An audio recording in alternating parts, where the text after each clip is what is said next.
Hi, it's Janet McHugh. Have you ever baked cookies from one of those refrigerated doughs that you buy at the grocery store, taken them to an office party, or had family and friends over for a holiday like Christmas? It's coming in like 3 months, and had people say, are these store-bought? And you're saying, no, those are homemade, and people kind of wrinkle their nose at them. And you thought, wished I had made homemade or even knew how to make homemade cookies. So I have the answer for you, because homemade cookies are really easy to make, and they taste 10 times better than store-bought refrigerated dough or store-bought cookies, and they're less expensive. They save you money. Plus, they're fun to make, especially if you've got kids around. So let me show you how. I'll be right back. Okay, I'm going to make chocolate chip cookies tonight from scratch. The first thing you do is get all your ingredients together. It makes your life a little bit easier, at least I think it does. For chocolate chip cookies, you're going to need butter softened, white sugar, brown sugar, eggs, vanilla extract, all-purpose flour, baking soda, hot water, salt, chocolate chips, and if you like them, walnuts. Now I get everything together in advance, including my bowls, my mixer, everything. And your eggs can be set out for a little bit, that way they blend better with everything. Your butter needs to be softened also. Now, a couple things that people don't know, and I didn't realize this until last Christmas. Hold that thought.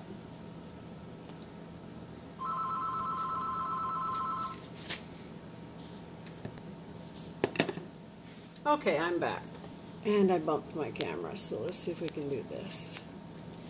What I started to say was, at Christmas I discovered that people that even claim to be experienced cooks, some of them do not realize that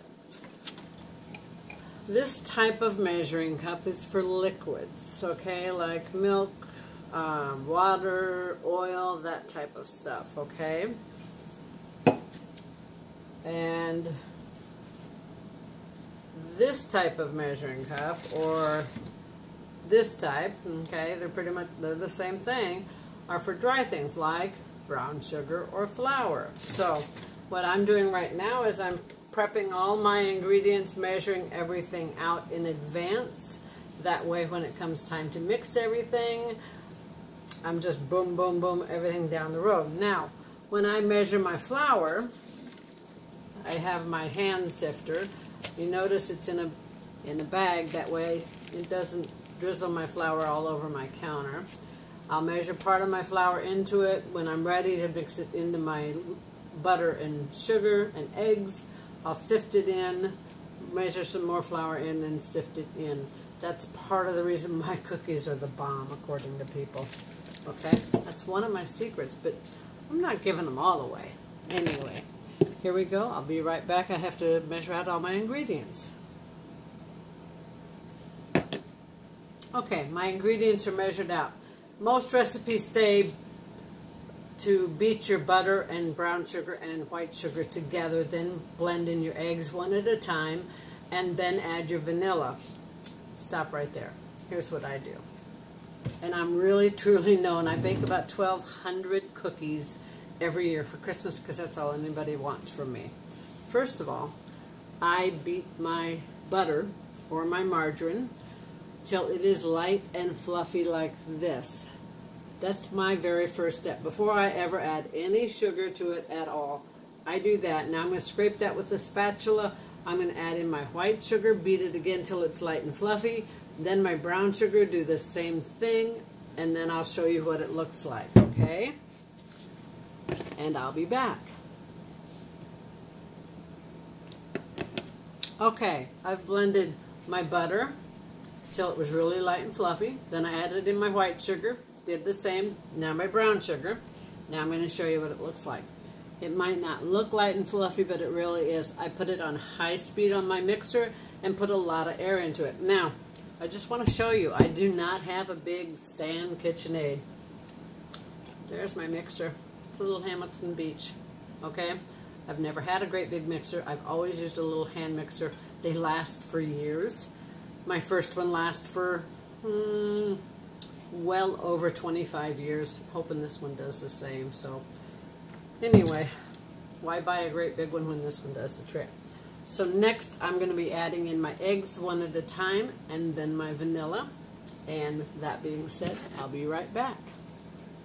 Oh, don't forget, if you're not comfortable with your eggs or cracking eggshells and worried about that, crack your eggs one at a time into like a coffee cup. Make sure there's no shells in them, then put them in. Blend it, then do it again, repeat it, okay, for every egg you're putting in your mix. 39 more to go. Okay, so this is what it looks like before I've added any of my dry ingredients. It's nice and soupy, as you can tell. That's how you want it to look. Really nice and even. But before we do anything else, I'm going to add my salt. Now for the recipe I'm using, sorry, my glove is sticking. I'm using not quite a, I haven't done this one in a while, sorry, not quite a teaspoon, which I know is about the center of my hand. And I still have to do my hot water with my baking soda.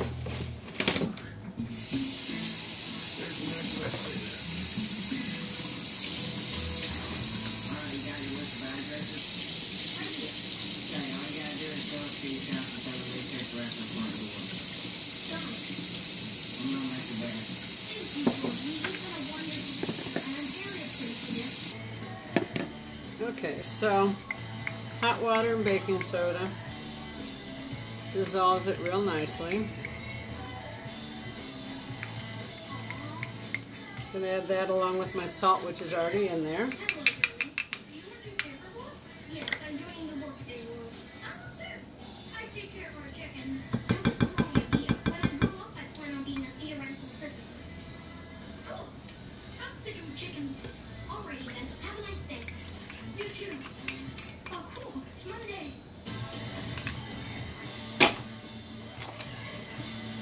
This I can just stir in with my spatula. After 20 minutes, this is the second half.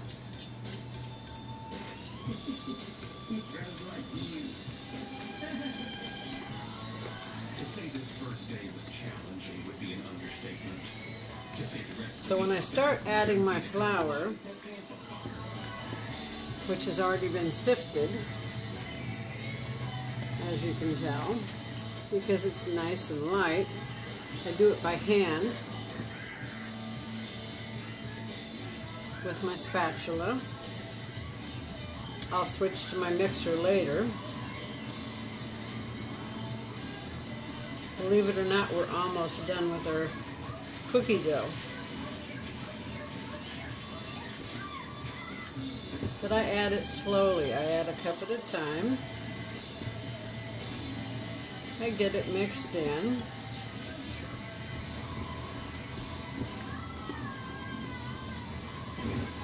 Pull it back a little so you can see it better.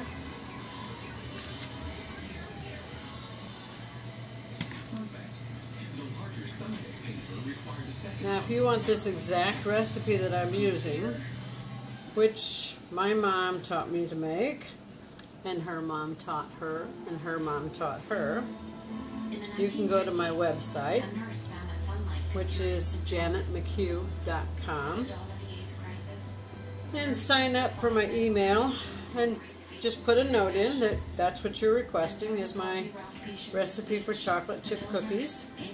And if you want any other recipes for cookies, you just need to ask me for them. Okay? I'm putting together an ebook with Christmas cookie recipes. That's my goal. It'll of course be free. You can see I'm still doing this by hand. As long as it's light enough for me to mix it with my spatula, I will. You can use a wooden spoon too. Today I just happened to grab a spatula, but I'm almost at the point to switch to my mixer. Sometimes I do just grab a wooden spoon and finish it off. Let me just grab one real quick. Introducing the Rockstar with secrets and pockets. just to show you that you don't need a mixer to finish this.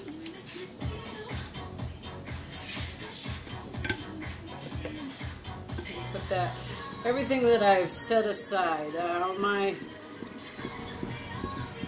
bowls or cups that I've used, everything is right here. Even my eggshells are in the bottom of that.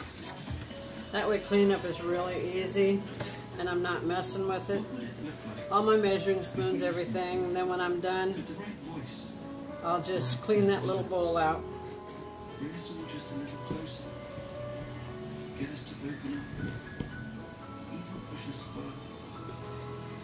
When this is all done, you just mix in your chocolate chips or your peanut butter chips or whatever you're going to use. Today I'm using chocolate chips. I'm going with a semi-sweet because the person that I'm making these for, that happens to be how they like them. If you mix it by hand, I'll tell you, it's a great arm exercise. But it can be done. I went for at least a year, quite some time ago, when I did not have a mixer, and I did everything the old-fashioned way by hand. I lived in Germany. All my appliances were American. I lived off-post and just did not have a power converter to convert everything, and did not go out and buy a bunch of German appliances. Chickens are actually vegetarian. I apologize. Gary is new. Gary, you're on probation. Wait, probation? Is that better? What? That's the last of my flour. Sorry, Gary. Chickens are not vegetarians. Now, wow, this really was after you add your chocolate chips, say you're like, okay, I've done enough work today. You can take and put this in a bag, like a big gallon Ziploc, like say this. Or you can cover your bowl with saran wrap, you know, that new sticky wrap that seals really great. Or you can put it in a Tupperware bowl with a lid, whatever you want. Put it in the refrigerator. Let it sit for a day. Get it nice and cold before you make your cookies. That works really well too, okay? I'll probably just bake these tonight. That way you can see how I bake them. I do bake my cookies. Usually you bake cookies at like 375. That's what most recipes say. I bake mine at 350. You can see this is nice and mixed up. That is it right there. I won't add any more flour to this. I'll just show you. Okay. That's it. I'll add my chocolate chips to it. Give me a second. I gotta grab those. I'll add my chocolate chips. I'll stir those in nice. Then I'll hit pause because I will line my cookie sheets with parchment paper. I always put my oven 25 degrees lower than a typical recipe calls for any type of baking, because I know my oven, and because slower cooking means they're going to come out just a little softer, a little gooier. And my other secret is after they've cooled just enough that they're not sticking together, where you can stack them, I put them in Ziploc bags and I freeze them, because that really makes them really soft once you thaw them out and eat them. Even if you're just going to freeze them overnight and eat them the next day, thaw them the next day to take them to that office party or baking party or whatever it is, or have company over. That's what makes cookies super soft. I'll be right back. Okay, we're back. My cookie dough, I've added in my chocolate chips, okay? And I cleaned up my little bit of a mess over here. Ooh, almost. And I have loosely lined my cookie sheets with parchment paper. I don't care that it doesn't fit perfect because I'm just making cookies. It's not like I'm lining it for a cake or brownies that's going to fill out the whole thing. I have my little scoop that I use. Okay, it's really not that big. You can tell by the size of my hand. If I didn't have this, I would use 2 teaspoons, which is how I grew up doing it, okay? My oven is preheating. Like I said, every cookie recipe I've ever read for, say, chocolate chip or peanut butter or oatmeal raisin cookies says 375. I've always baked them at 350. So there's a reason. When I do this, you can see it in the bottom of the screen, I pull it up and I flatten it and I try and wipe it. It went wide. I try and wipe it so it's flat, and then I just, that way we have a uniform sized cookie, okay? They're decent sized, okay? You can make them smaller. Just get a smaller scoop. This makes it really handy when it's time to make Christmas cookies. Like I said, I do make a lot of cookies come Christmas time. Now these are a really soft cookie, so leave space between them. But people tend to like, has been my experience, soft cookies, okay? So, then if you want them a little smaller, just don't fill it quite as full if you don't have another scoop. That's always an option. I hear my oven back there getting hot, and I can tell it's just about to go off. You can always flatten these down a little if you think they're too big. Like I said, teaspoons, you can make them smaller. I'll make one with these, and then I'll show you with a couple teaspoons how to make them.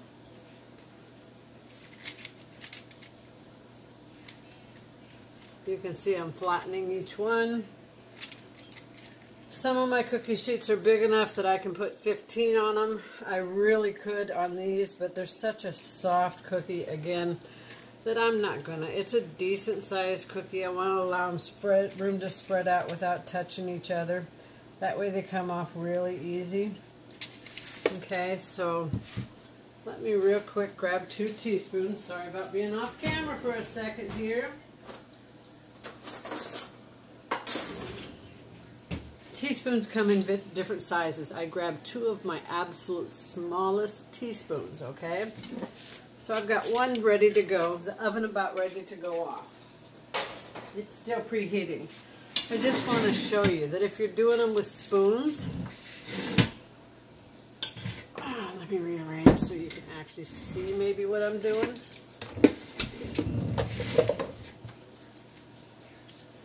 Take 1 spoon, scoop it up on the side, take the back of the other spoon, and just push them like that, okay? This is how I grew up making cookies. You just fill it and scoop it. It really is pretty quick, probably just because I grew up doing them this way. Difference is you don't get such a perfect looking cookie, but they are a smaller cookie, so if you're feeding a big group and you want a little bit smaller cookie, this is a great way to do them. Okay, they're not as uniform. It's really hard to make them as uniform, especially when you're just starting out.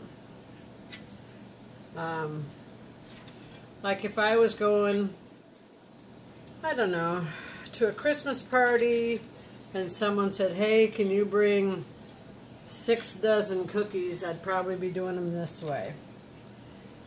If I was just making cookies because my guy and I were having company or friends over, or he just wanted cookies in his lunch for work, I'd probably be using just my regular scoop. Okay, I knew that was about ready. Now because I've used 2 different sizes of cookies, I'll have to pay attention because my oven's big enough that I can put these 2 in side by side, depth-wise. Okay, but I want to show you side by side what the difference in these 2 cookies are. But just because you don't have a scoop like that doesn't mean you can't get a nice looking little cookie, okay? You can make them bigger. Use the tablespoon. It's really that easy. Okay, so we got these cookies. I'm going to hold them side by side for you.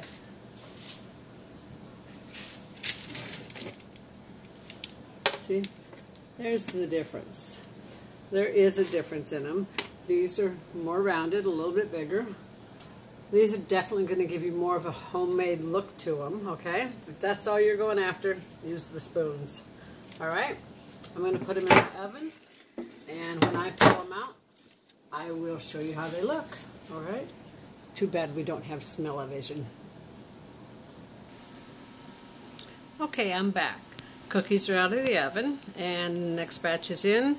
I have a lot of cookie sheets, so let me see if I can show you. I have more dough ready to go. I'm not good with this angle on the camera.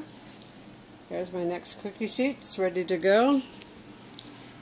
Give you a sneak peek. There's some cookies in the oven. And we'll slide on over to here. These cookies right here are the ones I used to scoop on. And these right here, let's see if I get them in, are the ones that I didn't. So you can kind of see the size difference. And I baked those for 9 minutes, okay? These took about 7.5 because they're smaller. These took 9 because they're bigger, and you can see 8.5 probably would have done for the bigger ones even. So those are what I'm working on tonight. And I haven't baked them in a while with this recipe, so like I said, I haven't baked chocolate chip cookies since probably last spring. It might have even been last Christmas. So that's my project for tonight. My guy wanted cookies, and he gets cookies. So anyway, I'm Janet McHugh at janetmchugh.com. I hope you like this. And if you'd like the actual recipe, please go to my website, sign up and request it. There's a spot where you can just sign up for and ask for any of my stuff that I've got going on. And again, thank you very much. I hope you enjoyed and found this informative. If so, please like, comment, and subscribe to my YouTube channel. And please follow me on Facebook, Twitter, Pinterest, and Instagram, and LinkedIn, of course. And I'm also on Google+. My goodness, I'm getting everywhere now. Anyway, janetmchugh.com. Thank you, and have a blessed night.